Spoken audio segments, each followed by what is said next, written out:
So to wrap up this section, I thought it would be helpful to share some of my top data visualization best practices. Number one, strive for clarity and simplicity above all else.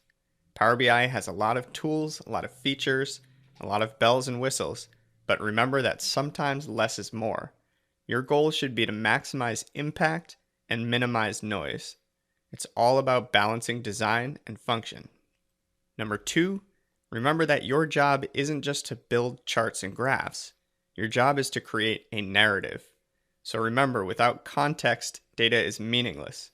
Make sure that you're using tools like filters and bookmarks and creating effective visualizations that translate raw data into powerful insights and implications.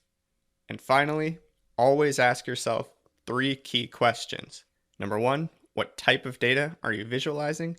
Is it integer, categorical, time series, geospatial? Based on that, what exactly are you trying to communicate? Are you trying to show a relationship, a composition across categories, a trend over time? And then finally, who is the end user consuming this information?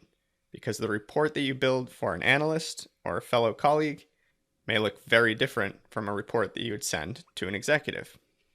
So there you have it. Those are my top broad data viz best practices: clarity and simplicity, creating narratives, and asking yourself those three key questions.